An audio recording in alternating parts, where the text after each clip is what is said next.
Welcome to the Connected Campus podcast, where we explore the ways that diverse professionals are working every day to optimize their efforts to recruit, retain, and graduate their students. Hello, everyone, and welcome back to this episode of the Connected Campus podcast. We are featuring another higher ed IT leader for this episode, somebody working day to day, sort of interfacing with digital transformation that is happening at their institution and all the other kind of trends that are happening in the country and the world around all sorts of different things. But we will be kind of talking about our guest's background and sort of the things that they're seeing on the horizon happening at their institution and nationwide. But Bhavani, if you want to start us off, just kind of introducing yourself, your current role, what it includes, and then we'll talk more about your background. Hi, my name is Bhavani Koneru, Chief Information Officer for Oakland University. Oakland University is located in Rochester, Michigan. It's not in California, by the way. I am in charge of most of the technology that, starting from all the way from administrative areas to the educational experience for the students and the faculty across the university. So, infrastructure, application landscape, and security for the organization. Yeah, and I think we have variety of higher ed IT leaders on the show so far over this past year, and I think certainly getting your perspective as a CIO is very interesting. I think for the wider landscape where other folks might be a little bit more specialized, so it's good to kind of have a nice mix. So appreciate you coming on to share your perspective. And I know something looking at your background, you've kind of worked your way up higher ed IT over the years, and I think some people might come in from industry and kind of come in at a certain level or work in just various functional areas within higher ed and make their way to higher ed IT. But you've been, doing the work for a long time. So I wanted to kind of get your perspective, I think, of just like reflections or lessons that have kind of stuck with you. Because I feel like we're in this unique moment where there feels like there's so much change happening. A lot of change has happened over the past couple of decades, where I think there's, always that notion of higher ed doesn't, change so quickly and those sort of things. So like, anything around, I guess, just sort of like, professional lessons or just like around change or, yeah, any anecdotes or reflections that you'd want to share? So, first of all, I want to introduce myself. I'm an immigrant who came about 30 years ago to United States of America, and with a very minimal understanding of higher education, how it is in America. It's a very nice journey. I had a lot of education in IT and also have three masters, including an MBA. I was always aspiring to have a career growth. I'm always a results driven person, especially when you're in higher education. Having that thought process of student experience and how can faculty have the right tools to do both teaching and research and administrative. Cannot forget the administrative areas, right? Yes, higher education moves at a slower pace, but they all need the same tool sets and technology that everybody across the world and industries use. So it was very important for me from a way beginning that I had to understand what are the business needs of the um, university constituents, right? And when was I was trying to do that, I went through four different universities in Michigan. It's not just one, which they called me a traveling CIO. Um, all the CIOs across higher education in Michigan called me a traveling CIO. That being that said, I just want to say higher education is no small thing when it comes to technology. It's completely digitally connected all the way from infrastructure. It's a campus. It requires Wi Fi, it requires wired network, it requires different aspects of infrastructure, servers on prem, data centers. We use cloud strategies in order to do a lot of DR and business continuity. And one of the things I want to make sure I mention is customer service. IT is always a service area, and we wanted to make sure our service is provided through service centers across the campus. And that is what helps us understand. with the changes in with the pandemic, with the changes in technology, emerging cutting edge technology, there are challenges like security. Security makes me not sleep at night, but it is an interesting challenge that we need to come up with a vision on a constant basis. We don't know where the vulnerability is going to come from, how it is going to come from, and how do we tackle that. So it is very interesting. You did say, what are my reflections? So, one of the things I want to talk about is I did for 2 years step out of IT and actually worked in a registrar's office. I was in charge of registration, scheduling, and degree audit. That gave me a different perspective of how I need to be able to connect with the end users, right? How do I talk their language? How do I make sure that I get a buy in? It's not just internal constituents. I went back to IT. External constituents are important. How do I learn? What do I learn? It's not just conferences, it is networking, as a lot of things where I actually understood. And as Dustin mentioned, yes, I progressively went through different roles in the organization through IT. And I just talked about how I was part of the organization, like registrar's office. That gave me a huge things that I need to keep with. I do have mentors that I worked with on a constant basis to keep me in line and grounded, saying that what are you doing? How are you doing it? And where are you putting yourself? How are you challenging and growing in your career? That is the most important thing. And I see myself as equal to everybody. That's also one of the important reflection I want to talk about, because I don't differentiate myself. There is diverse perspectives and thoughts, and that's what I take into consideration more than anything. Yeah, I mean, those are some great reflections, and I think it really honors where, we've talked to some people where it's like, okay, they've spent decades at the same institution, and that's valuable because you have a lot of kind of history and context and can share that with others. And then like other folks who, either both work at different institutions and or combinations of things of like working in different functional areas, like that's super valuable as well. And I think just you know uh, honoring that sentiment where there's just not one tried and true path to get to like a CIO position, and just being comfortable, uh like is it kind of challenging yourself or getting out of your comfort zone, or talking with other people, and trying to find mentors and really have kind of a really thoughtful and intentional point of view on that, as like uh,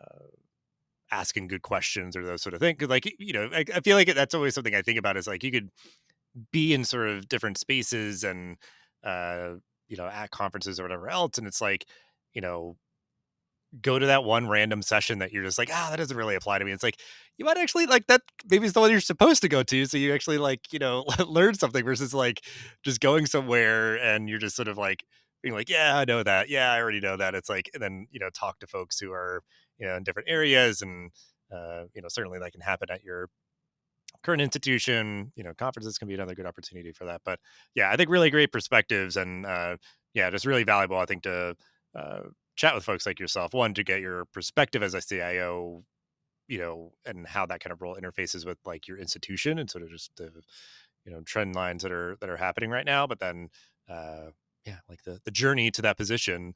And I guess if you know I'm trying to think, maybe one kind of clarifying follow-up question of like um working at maybe like different institutions and everything, like, is there any kind of like morsels or reflections on that? I guess because I think that idea of getting the way that a very different organization or sort of culture works, like, is there like an aspect of that maybe that you can kind of share, I guess, or how that was sort of valuable to you, of like that idea of like people sort of remarking like, hey, she's like the traveling CIO, and it's like, and yeah, and this is what it gave me, I guess, is sort of my like natural follow-up question of just sort of like some aspect, I guess, of like these institutions often are very venerable institutions doing what they do for a long time, and being hopefully able to kind of like mash up those things together, I guess, seems like it could be really valuable. So any reflections on that portion of your journey? So, thank you. So everybody talks about every single institution. Harvard has its own culture, right? but every institution has its own culture. How people take what the changes. I've been brought into Oakland as a change agent, trying to see how we can mitigate challenges to do the changes, right? So, thinking about all that stuff, you just brought up a great point. How did you actually go from one institution to the other and fit in, right? The thing is, people are the same. When you have a passion towards people, which students is, I feel like they are the future leaders of this country or the world, right? So when you have the passion towards students, when you have the passion towards technology, merge both of them. What do you get? Efficiency in processes. I just wanted to get that going. That is all I saw when I was in any institution. What do I need to learn? What are the challenges? What are the problems? How do I solve them? And how do we solve them in a way that fits into the culture? Learn the culture first. Try to work with them. Try to see what you can do, how you can manifest what you want to do. Not all the time is the bed of roses, right? There are always those things that where you need to be able to understand. The one thing I will say is active communication is not you talking, a- active listening. So listen to what their problems are. Listen to how they want to approach the problem. Any problem, there is multiple options. This is what I always say. Technically, everything is possible. Do we have the financials? Do we have the human resources? And how do we get the project done? Do we have the right governance to do that stuff?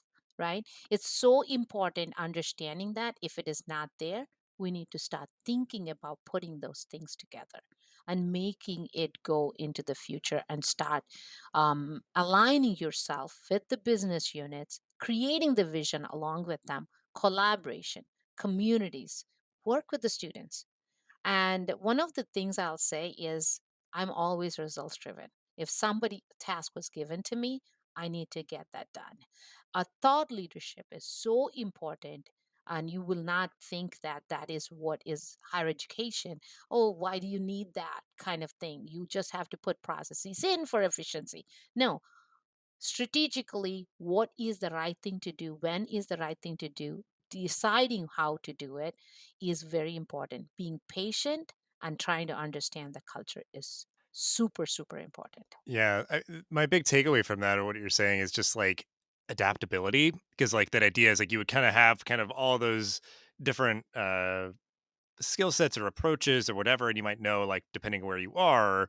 And this has been, I guess, like reinforced, I guess, from what you're saying, like, yeah, maybe I need to be a little bit more kind of task oriented or results driven, less thought leader. Like they're all important. You're just kind of like oscillating kind of how much or how little you're leaning into those things. And yeah, like uh, learn about the culture from the people, and you're gonna leverage, yeah, like the resources you have. Like I was thinking of sort of the constant dilemma of like cost, quality, time, where it's just like, hey, we could do this really quick, but it's gonna be super expensive, maybe not like the best quality or whatever.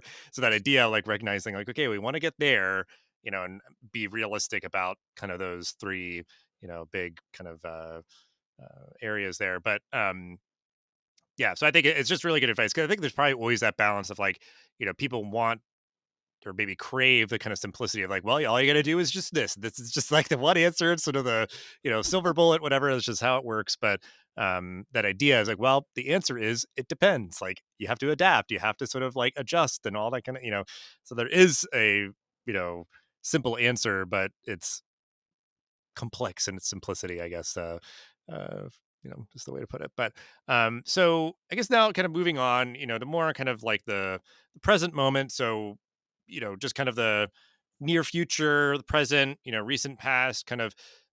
This question can kind of have a lot of angles to it, so take it as you will. But we always like to ask our guests, the kind of the broader question, and we focus a lot on digital transformation. So, how has that been impacting your current institution? Because I feel like, especially with the pandemic and the disruptions of that, and with that, we're recording this nearly March 2024, like 4 years out from those disruptions. Like everybody was at a different point coming into that, and like with their culture, are at a at different places 4 years out, where they might have kind of been like, okay, we don't have to do, online learning anymore. We're not going to, we're just going to go back to what we were doing before. Like, we don't have to do any of these sort of hybrid, remote kind of things. We're not going to do it. But then others like took that as an opportunity to sort of accelerate certain periods of change. So, uh, yeah, how has digital transformation been impacting your institution? So digital transformation has been always there in any industry,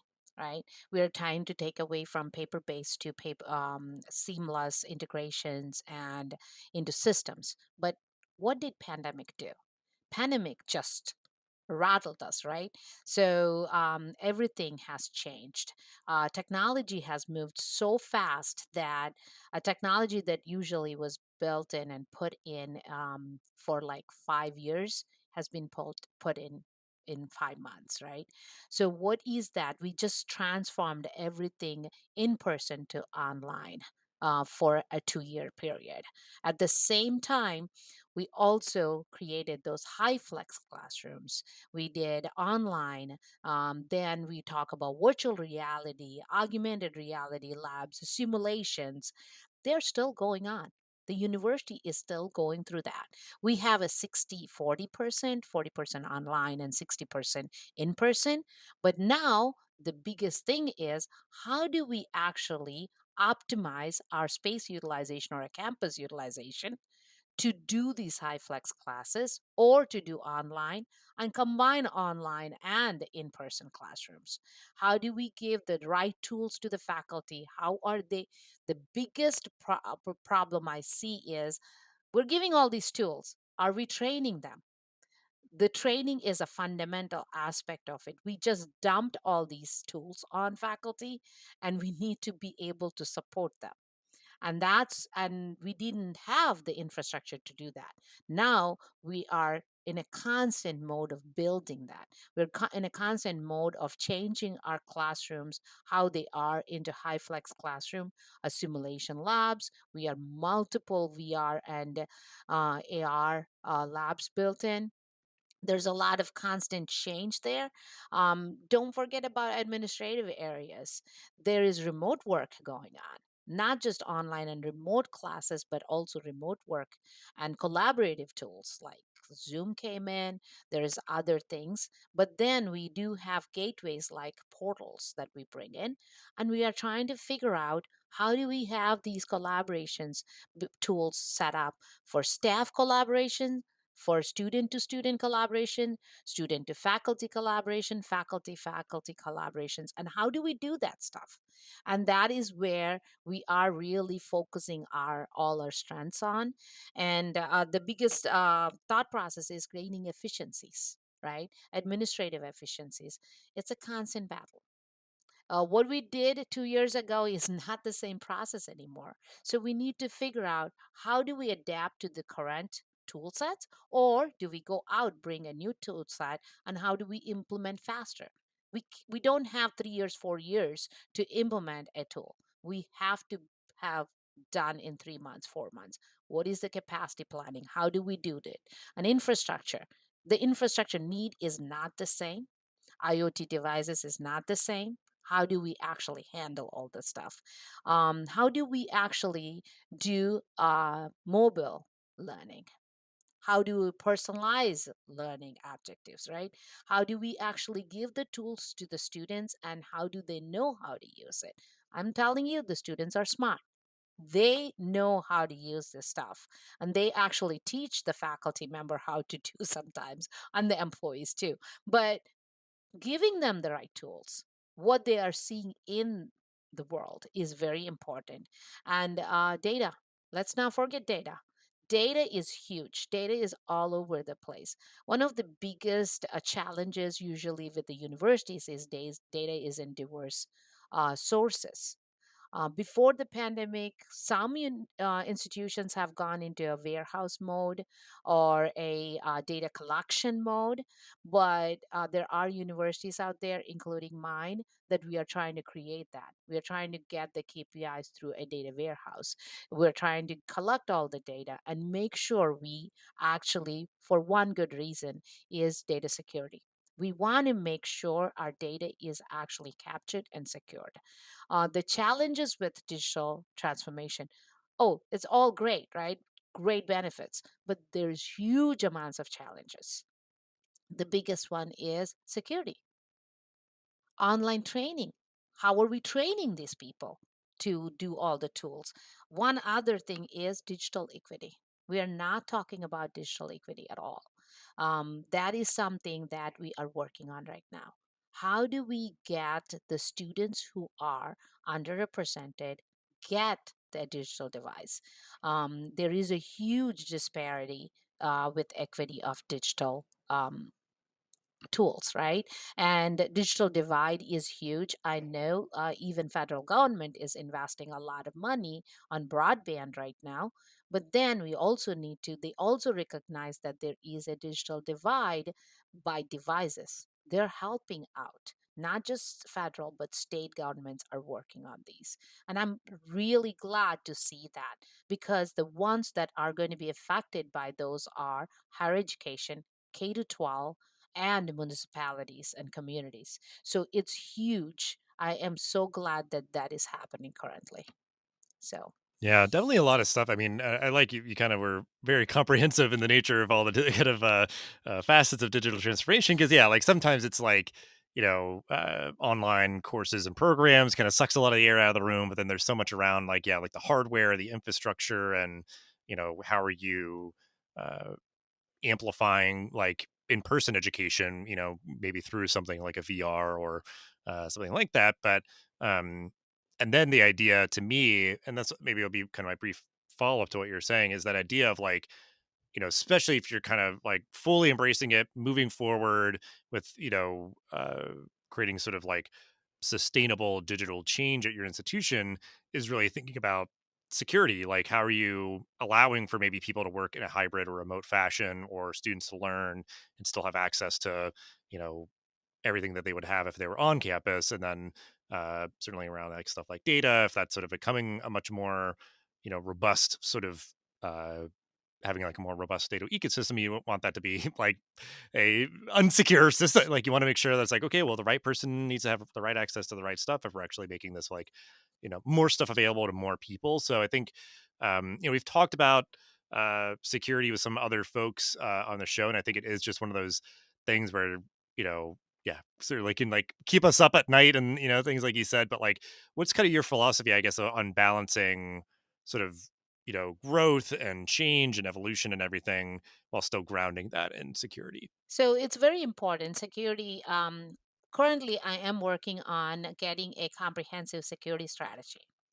The reason and kind of getting policies and procedures and standards around it, so that we're not hindering innovation. Growth is comes from innovation, right?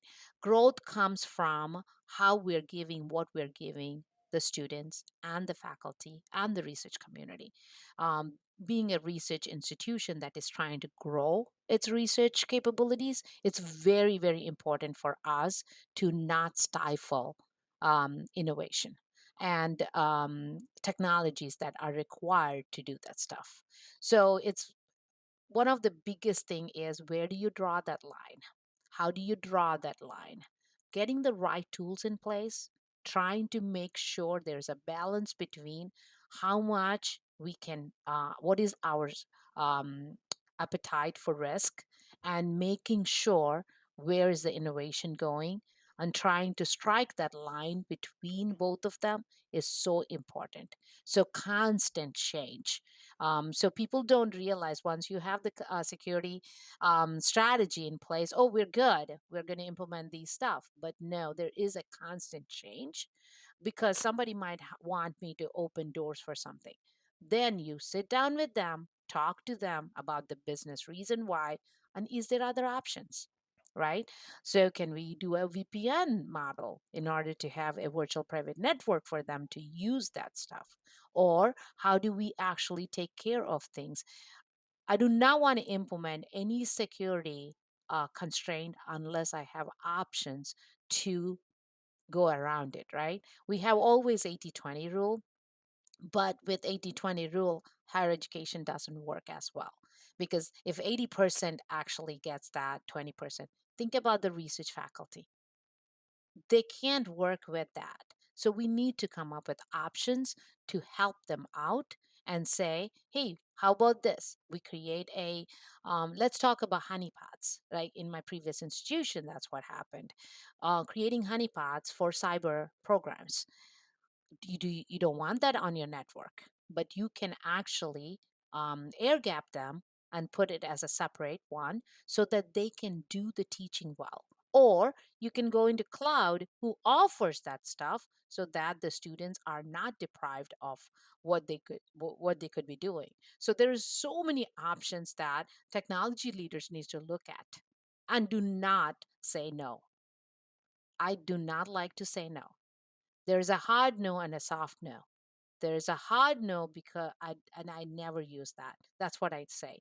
There's a soft no where right now at this particular point of time, we will not be able to do it, but we will look into it, right? Or give options to the people. Because the minute you say hard no, they're not going to they think that you're not helping them, and they go for different channels that are not safe and secured for your organization. So just making sure you have that constant dialogue with them and making sure you give options to them is important. I think security is important, but not if you have secured campus, there's no growth. You're not doing anything, but you're secure. Where do you draw that line, right? That's Yeah. important. Yeah, it's a good that is exactly kind of what I was looking for, is that idea of like kind of the depth to that dilemma, like how that kind of plays out. And I like that idea of like, you know, giving that like soft no, or it could be like, because I've even seen that just in sort of like general kind of like customer service training, is the idea of like, somebody shows up early, like before, the doors open for like an event or something, just be like, no, we're not letting people in. Sorry. And they just kind of have to be like, okay. Like it could be like, so we're not letting people in, but what I could do for you is like that, it's sort of like, it's no, because certain things may be like, we can't do that, but here's what I can do for you. Hmm. Like it's not just like, no, we can't do that. It's like, all right, geez, thanks. So it's an idea of like, or like you're saying, it's like, no, we can't do that like right now, but I'll actually look into that for you because that does sound like a good idea. So let me, give me some time and I'll do that versus again, sort of like a hard no. So I like that as like a good actionable piece of advice that folks hopefully can kind of integrate into their routine, and then just sort of, um, yeah, just kind of the nuance there of that kind of dilemma. Um, but looking towards the year ahead, and sort of we can kind of stretch that out, I guess, depending on what you're thinking of. But what are some of your top priorities as you look at the year ahead or sort of the near future? What are things that you're kind of really, really focused on? So by now, you all already knew what I was trying to focus on, right? Cybersecurity that has a vision to help the growth of the university. Actually, that strategy is so key because we are trying to build the security, make sure that we are secured campus to help with the technical assets. Not just technical assets, data assets. There are so many online assets right now, right? Everything is online, everything is digitized. So those assets needs to be preserved, and we need to make sure that we have the protocols. The one thing I'll tell you, technology cannot solve our problems. It's the processes that solve the problems. So identifying where those processes needs to be tightened to minimize that risk is very important. A lot of people talk about zero trust, right? I don't know if we can get to zero secure issues, right? The zero issues is will stifle our growth.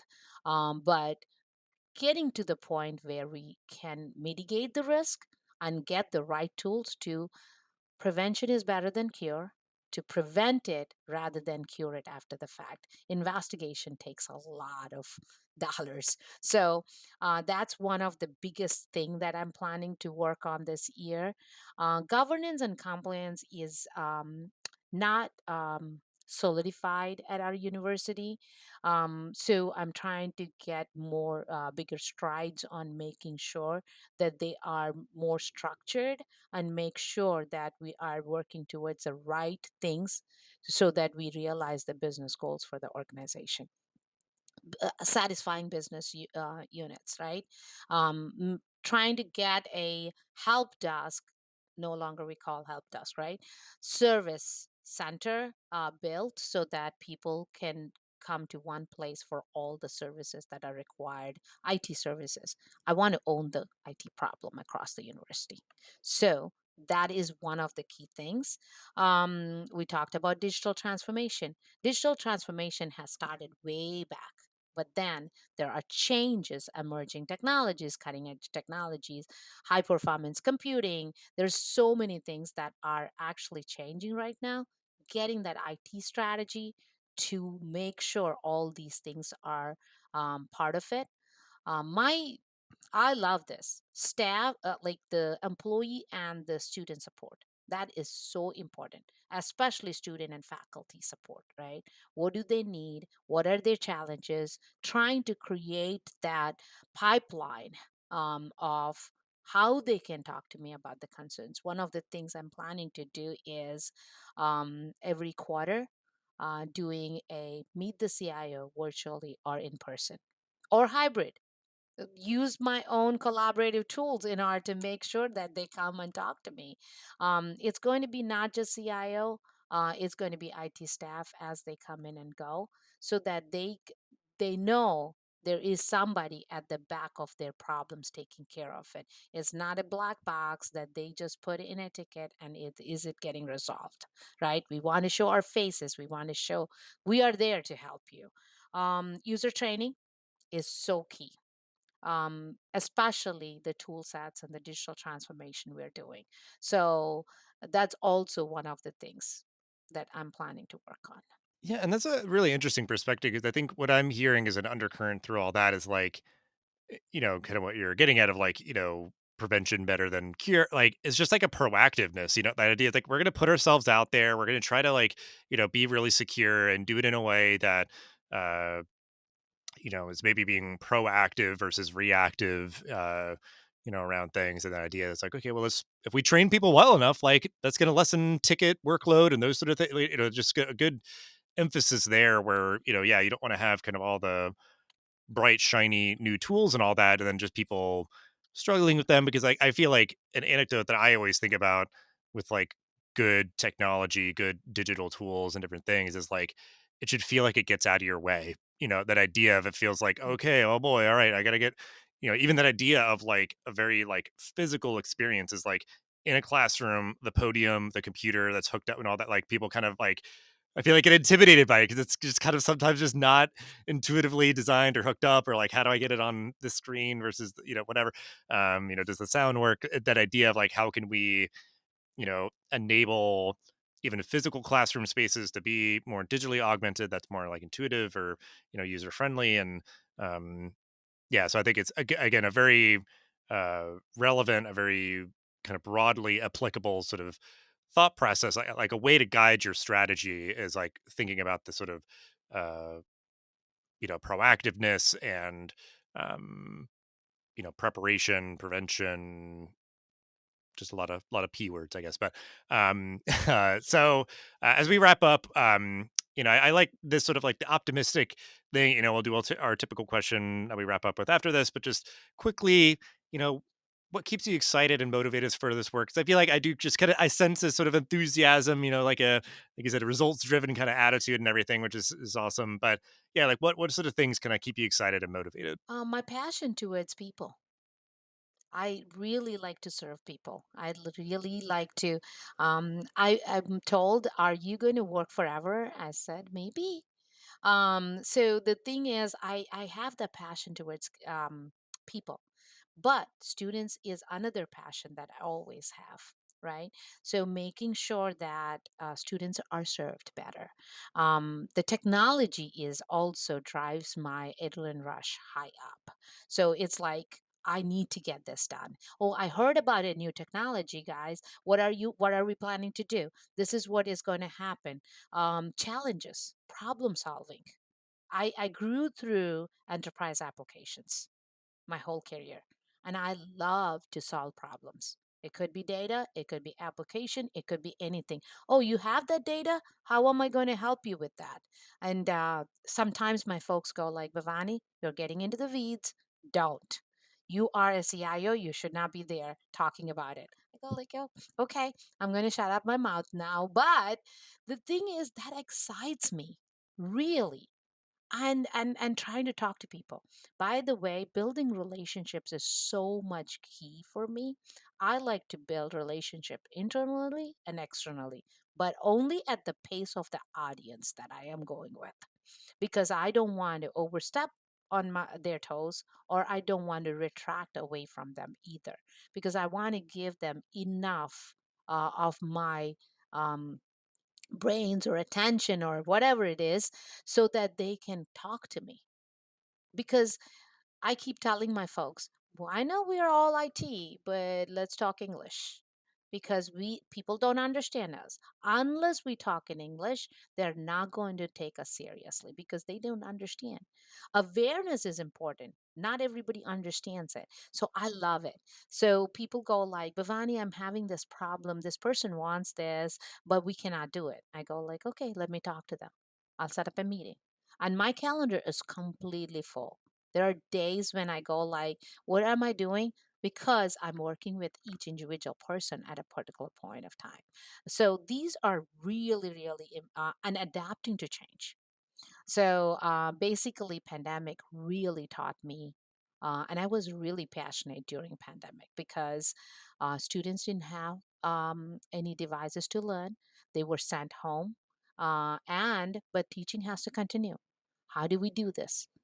Really, IT leaders have emerged during the pandemic, and they actually created a vision for themselves. They created a role for themselves, and they created who they are. A lot of people did not know IT people before. Now, with the pandemic, they know who we are. And I go like, I'm proud. I do have a great team. One of the biggest things I say, two things I want to say is, uh, I look as pretty as my team makes me look. First thing. Second thing is, we want to, this is vendors and suppliers that we work with. I am looking for a option that gives the best value for the dollar I spend. Those are my two quotes every single time, and people start laughing. And the other one is, no hard no, soft no, because I love people and I love to work with them. Yeah, I love that. Yeah, I mean, and that idea of like that, you make yourself approachable and accessible, and certainly even just like the way that you talk about things, or talk with people and build those relationships, I think is really valuable. And even just what you're saying is like you kind of acknowledge that kind of. Uh, I guess I want to say sort of like stubborn problem, because I think it's been around for a while, and it's really just kind of kind of rearing its ugly head even more so in, like you said, sort of the period during and after the pandemic of like, digital equity. And we've talked about that before on the show, and just that like, and a problem like that amidst many other sort of complex problems and everything, just, I guess it's refreshing to hear someone like you in your position, your willingness to like get in the weeds, even though, yeah, like somebody would be like, all right, well, just pace yourself. Let's like not get too, because like there is obviously your value in your position of like, kind of seeing that whole sort of like, forest for the trees, or, however that kind of saying goes, but like that you Yeah. may understand like the whole maybe institutional context, or something like, and that's the purpose of your role as much as it is and should be, working with your team on a more, uh, granular level to kind of understand, um, kind of the ins and outs of things. So I don't know. Yeah, just I really like, yeah, I guess your willingness to get in with a problem kind of up close and everything. So I think certainly this moment, I think, warrants it, kind of, all hands on deck to get folks, focused and working hard on these problems that matter. Um, We'll wrap up with the question we end every episode with: what does a connected campus look and or feel like to you? So I'm going to say this. I'm going to uh, blurt out some of the stuff for my connected campus, right? Com- Connected campus is like with high speed, very accessible um, internet and wired and wireless connections, smart classrooms, All classrooms doesn't have to be having at the same level, but we need to have smart classrooms. IoT devices coming onto the campus. How many students are bringing more than three or four IoT devices that are commuters? Think about now people who are in the dorms. The kids are bringing more than that. Even a microwave is a connected device now. How do we handle those? What are the processes to do that? IoT integration is so important. Unified communications. Seriously, how many of, even though I have a telephone here, how many people are having telephones in their offices anymore? There is remote work. You still, um, I keep saying that. My number is 4993, but the thing is, my number is that no matter where I am. It could be at home, it could be here. Not that I am giving out my number, but basically, that is unified communications that I want. Like, that is something that needs to happen. Digital learning resources. Libraries are no longer a campus library, right? There are campus libraries. You can go in there, but digital content is out there. Generative AI. Think about that. Conversational AI. AI is huge now. How are we going to put guidelines around the usage of AI? And I'm going to say AI is not everything, but AI is everything. I'm going to say that clearly because the guidelines have to be written. Is it a friend or a foe?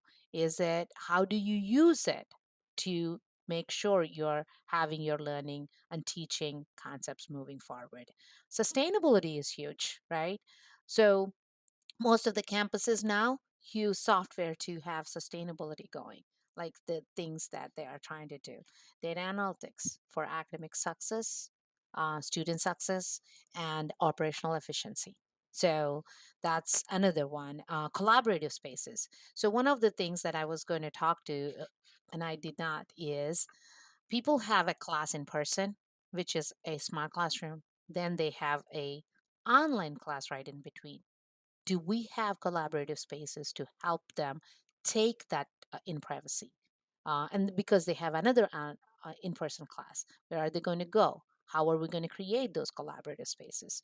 Collaboration is another way is through your portals. How are we going to create that one-to-one connections in the portals? So very important stuff, right?